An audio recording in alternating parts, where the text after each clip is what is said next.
ভুবনেশ্বরে পৌঁছে হঠাৎ প্ল্যান হলো আমার আর মার যে আমরা একটু আশেপাশের কয়েকটা মন্দির দেখে আসি। যদিও ভেবেছিলাম যে আমরা পরে দেখব মন্দিরগুলো, কিন্তু হয় না মন্দিরের দেশে গিয়ে যদি মন্দির দর্শনে না যাই তাহলে কেমন দেখায়। মা আর আমি এই একটু সন্ধে সন্ধে মানে বিকেল নাগাদই আমরা বেরিয়ে পড়েছিলাম মন্দির দেখতে। তো প্রথমেই আমাদেরকে টোটোওয়ালা আঙ্কেলটা নিয়ে গেল ভেঙ্কটেশ্বরা স্বামী টেম্পেলে। ভুবনেশ্বরে তো অনেক মন্দির, মন্দির দেখে শেষ করা যাবে না। তাও আমরা যতগুলো পেরেছি দেখেছি। এই মন্দিরটাও খুব সুন্দর ছিল, ভেঙ্কটেশ্বরা স্বামী টেম্পল। তবে মন্দিরটা কনস্ট্রাকশনের কাজ চলছিল। তো দেখো বন্ধুরা, আমি এখন চলে এসেছি শ্রী ভেঙ্কটেশ্বর স্বামী টেম্পলে।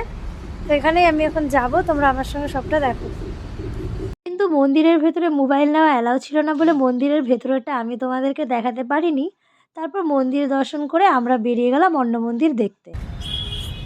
তো দেখো আমি এখন যাচ্ছি উড়িষ্যার রাম মন্দিরের দিকে। এটা ভুবনেশ্বরের, তো এটা এখন আমি দেখবো আর তোমাদের সঙ্গে দেখাবো, তোমাদের সঙ্গে শেয়ার করবো। এরপরে আমরা চলে গেছিলাম ভুবনেশ্বরের রাম ঠাকুরের একটা মন্দির ছিল, ওটাই দেখতে। খুব সুন্দর ছিল মন্দিরটা, বাইরের থেকেও ভীষণ সুন্দর, ভেতরে গিয়ে তো আরও সুন্দর ছিল। তোমরা আমাকে বলো যে আমাকে কেমন লাগছিল। আমি আর মা গেছিলাম, মা আর আমি দুজনকে কেমন লাগছিল অবশ্যই তোমরা জানিও। খুব সুন্দর একটা মন্দির।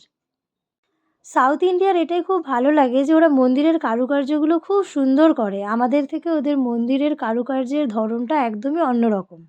এই মন্দিরের ভেতরে মোবাইল নেওয়া অ্যালাউ ছিল, তাই আমি যতটা পেরেছি সবটা ক্যাপচার করে তোমাদেরকে দেখিয়েছি। খুব সুন্দর একটা মন্দির। কেউ যদি মানে এখানে কীর্তন বা বসে থাকার জন্য যেতে চায় অনেক ভালো লাগবে। তারপর আমরা বেরিয়ে পড়েছিলাম লিঙ্গরাজ মন্দির দর্শন করতে। কিন্তু সেদিন কপালটা ভালো ছিল না, ঠাকুরের দর্শন করতে পারিনি, কারণ সেদিন ভীষণ ভিড় ছিল।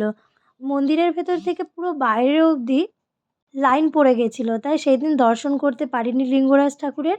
মানে শিব ঠাকুরেরই এটা একটা মন্দির, লিঙ্গরাজ মন্দির ভুবনেশ্বরে এটার নাম। যদিও পরে আমি দর্শন করেছি, আর সেই ব্লগগুলো আমি তোমাদের সঙ্গে নিয়ে আসব। এরপরে আমরা চলে গেছিলাম স্কন মন্দির দেখার উদ্দেশ্যে। ওখানকার স্কন মন্দিরটাও ভীষণ সুন্দর ছিল। স্কনের তো আলাদা করে কোনো কিছু বলার নেই, প্রত্যেকটা জায়গাতেই স্কন আছে। আর ঠাকুরের জায়গায় গিয়ে ঠাকুরের দর্শন বারবার করতে অবশ্যই খুব ভালো লাগে। মন্দিরটা ভীষণ সুন্দর ছিল, বাইরে থেকে আমি তোমাদেরকে সবটা দেখিয়েছি।